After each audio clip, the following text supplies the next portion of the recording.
outside the International Antarctic Center right here in Christchurch. Christchurch is the base for a lot of research and study on Antarctica. You can see the United States Antarctic Program right there behind me. This is also the base for a lot of expeditions to the South Pole. So Christchurch is a big center for a lot of trips that actually go to the South Pole. We're going to get into the Antarctic Center. We're going to get really cold and we're going to see lots of penguins. The Antarctic Center, which has been around for over a decade in Christchurch, is perhaps the only place in the world that offers environmental tourism, simulating temperatures and windy conditions in Antarctica. So you can experience what it must be like at the South Pole without even going there. Well, the International Antarctic Centre is a working Antarctic campus. We have over 270,000 visitors a year. We've twice been judged the very best attraction in New Zealand, and we're conveniently located right next to Christchurch International Airport. Inside this building you'll find real snow, Antarctic storm, live penguins, a fantastic movie called Beyond the Frozen Sunset, and outside we've got the most amazing ride. It's called the Antarctic Hagland Ride, and most of our visitors from India love the ride. It's just fantastic. And what's a visit to the Antarctic without these delightful birds?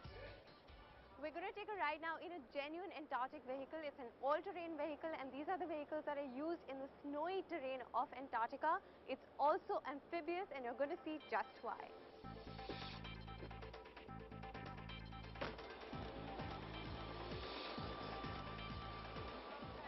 So the Hagland, as this car is called, can not only go up very steep driveways and even cross bridges, it can also swim.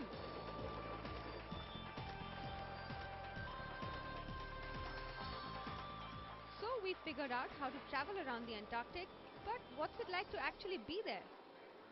So to know exactly what an Antarctic storm feels like, we're going to go into this little room where they actually simulate a storm.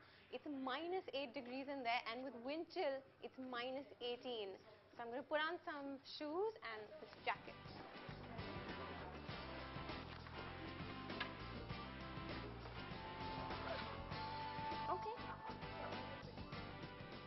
Okay, so I'm going to press this just to know exactly what it must feel like to freeze in Antarctica. Okay, and you can't know what Antarctica truly feels like till you slide down one of its slopes, so I'm going to do that right now.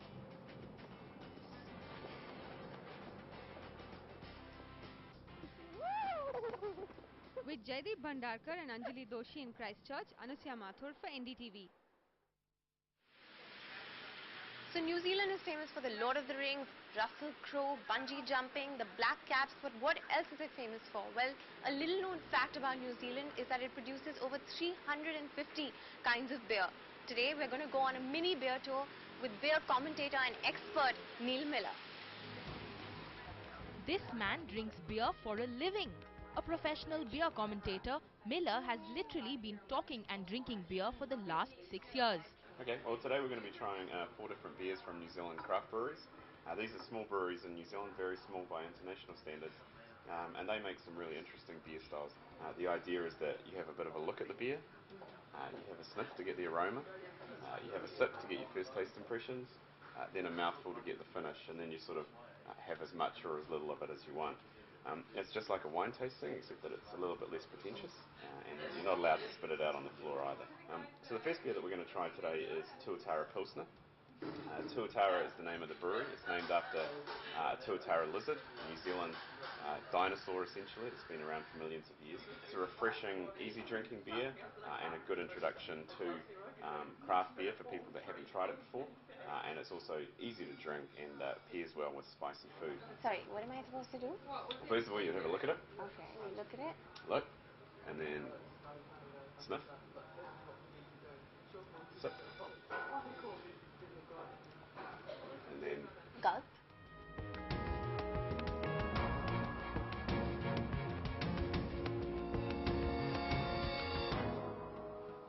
The fourth and final beer we're going to try here today is the darkest beer of the range, and in beer tasting we tend to go from lighter in colour to darker. 4 down, 6 more to go, and we're now at the brewery bar to get a taste of some more. It's only 1 o'clock in the afternoon. So, are you going to do the cheese and beer on camera? Yes. Excellent. So first the beer. Have a sip of the beer. Beer and blue cheese is truly a great combination. It's time now to stop tasting and to start drinking. With Jaideep Bhandarkar in Wellington, Anjali Doshi for NDTV. Okay, so this is the first day that we're out and about off this 45-day tour. We're going around Christchurch and we're actually going to go on a helicopter ride, which is why you see me wearing these industrial headphones. And we're also going to go jet boating up the river. We're going to do all these rapids, and as all of you know, New Zealand is the adventure capital of the world, so this is the first of our many, many adventures. If you're visiting Christchurch, then do give jet boating the thumbs up, since it is a quintessentially Kiwi experience. What we're doing is the full-scale heli-jet experience, complete with a helicopter ride over scenic Christchurch.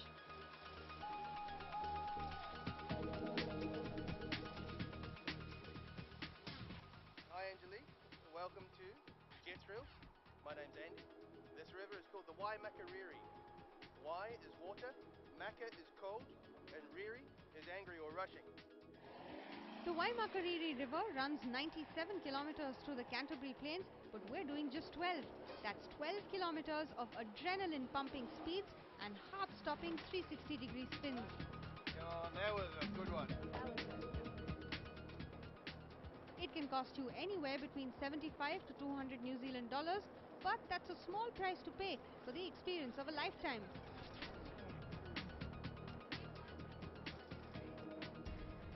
Okay, so after a really thrilling jet boat ride, we're now going to get back into the helicopter and head back. And with the heli-jet experience, there's more of Christchurch to admire and perhaps catch a bit of cricket on the way.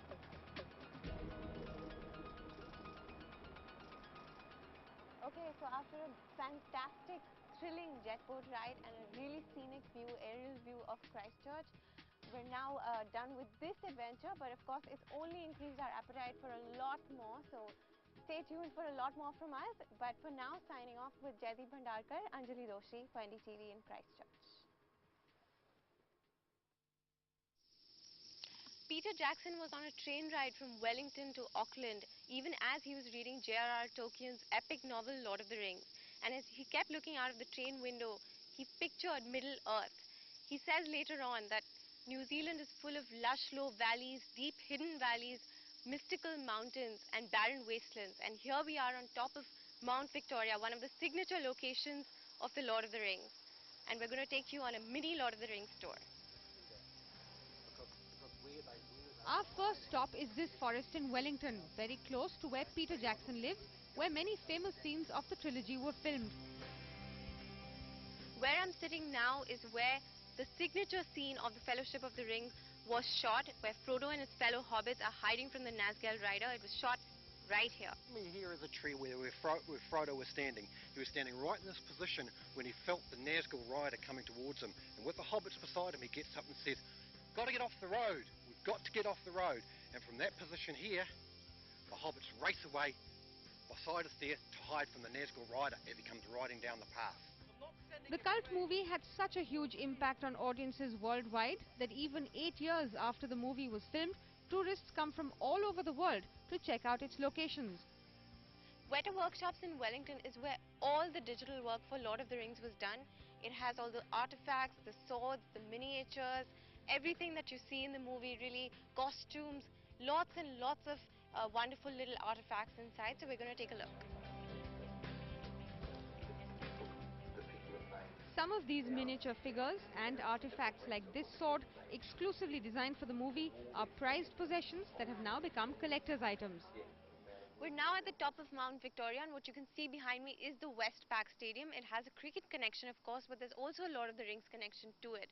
It was during a rugby game at the Westpac that the spectator audio from the game was actually used for all the battle sequences of the Lord of the Rings. But it's also one of the prettiest sites in New Zealand. It offers a great view of the city, lights and the harbour. And Peter Jackson grew up here in Wellington. No wonder then that he used one of the prettiest cities for his backdrop. With Jaideep Bhandarkar in Wellington, Anjali Doshi for NDTV.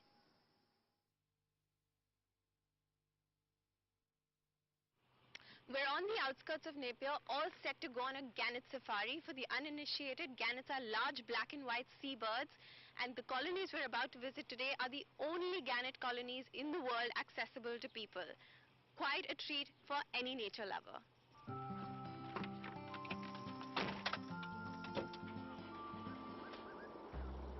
Our trail begins with our guide Michael Nielsen at the base of the Cape Kidnappers, named after an attempt by a local Maori to abduct a crew member of Captain Cook's ship.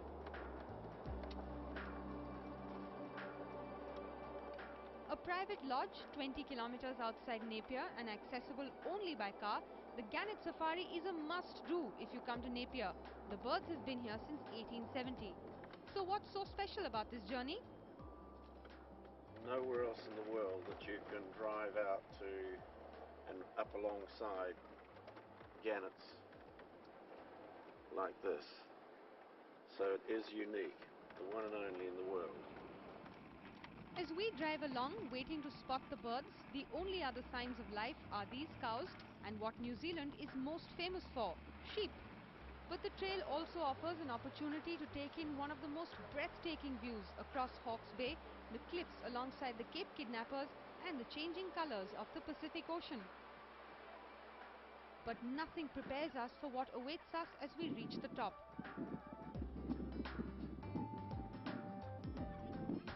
A colony of about 7,000 gannets flapping away and another one just a few meters below. The original colony was down here on the saddle, first noticed in 1870. So that's where they started. They ran out of room down there in the late 1920s and moved up on top here where we are in about 1930. In all, there are about 25,000 birds. When it gets too cold up here in the winter months of June and July, the younger gannets migrate to the Great Barrier Reef in Australia and the older ones to the north of New Zealand. But come September and all 25,000 of them return to the gorgeous stunning heights of the Cape Kidnappers. With Jaideep Bhandarkar at the Cape Kidnappers, Anjali Doshi for NDTV.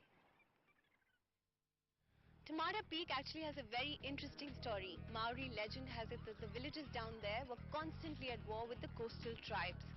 One wise old lady came up with the suggestion that the leader of the coastal tribes, a giant named Tamata, should be made to fall in love with the village chief's daughter.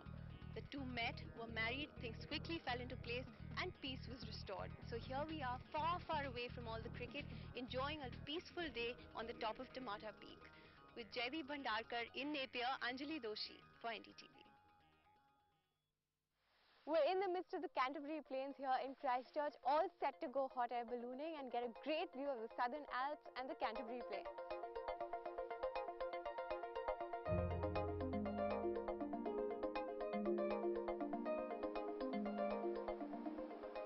Organized by a tourism company that appropriately calls itself Up, Up and Away, we set off at the crack of dawn for a 3-hour cruise over Christchurch.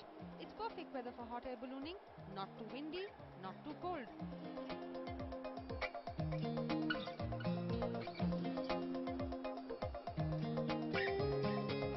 As we take off in our hot air balloon, the parks, rivers and buildings of Christchurch fade into the distance, making way for the Southern Alps to the west and the endless blue ocean to the east. We soar over 10,000 feet and float across Christchurch. Watching the sun rise over the Canterbury Plains is perhaps something we will never forget. And perhaps there's no better place than being in a hot air balloon to enjoy the great views that New Zealand offers until our next adventure. Signing off with Jaideep Bhandarkar and Nikhil Naz here in Christchurch, Anjali Doshi for NDTV. At first glance, Peter McGlashan looks like your average Kiwi cricketer. But don't be fooled by the way he looks. It's when he opens his kit bag that you begin to get an idea of what this 29-year-old is capable of. Not as a wicket-keeper, but as a postgraduate in biomechanics who designs his own cricketing gear. McGlashan's unconventional designs caught the public eye in the last 2 one-days, but none more than his baseball-style helmets. So much so that Dinesh Karthik even borrowed one of them. In fact, the Kiwi keeper has been associated with sports equipment manufacturing firm Aero for a while now. It's going to be safer than anything else on the market. So I started the design from scratch, and what I found is that to do the safety standard testing, we found that for a normal batting grill to pass the safety test, it only had to absorb 25% of the impact, which is quite scary as a player to know that, you know, a ball that's going 100 kilometres an hour is still going to be doing 75 when it hits me in the face. It only has to slow it down 25 k's at 25%. So we got this safety tested, and this absorbs 73%, so it's already about 3 times stronger. All of McGlashan's designs have to be approved by the MCC before he can use them in an international match. Besides this new age wicket-keeping mask, McGlashan has also designed special wicket-keeping and batting pads. And that's not all. Yeah, the wicket-keeping gloves. They're going to be pretty exciting. I'm pretty excited about that. They're going to be totally different again, but purely based on what it needs to be a good wicket-keeper. So we started from scratch. We sat down and went, what are the key performance benefits? You need good grip, you want moisture management because you're out there in the sun the whole time. You've got to be good protection, and I want it to be lightweight so that reflex catches I can actually adjust and move to it rather than having a big bulky glove moving to catch the ball. So yeah, I'm really looking forward to them. I'm not sure when they're going to let me use them. I've been using the prototypes for a while, but that's pretty exciting as well. This mask was designed by McGlashan when he had some free time during an abandoned cricket game. Today, it's popular in sports stores across New Zealand and even England. He's yet to make a mark in his cricketing career, but he's already captured quite a few glances on the cricket field. With Jaideep Bhandarkar and Nikhil Naz in Auckland, Anjali Doshi for NDTV. In Hawke's Bay, Napier. Hawke's Bay is the oldest wine growing region in New Zealand, and the Church Road Winery is one of the oldest wineries right here in Hawke's Bay. It's a bright and beautiful day, perfect for a vineyard tour and some wine tasting. A scenic setting with vines lining the hills. Hawke's Bay is often referred to as wine country, especially famous for the red wine it produces, which is exported across the world. Church Road is just one of the many wineries along this road.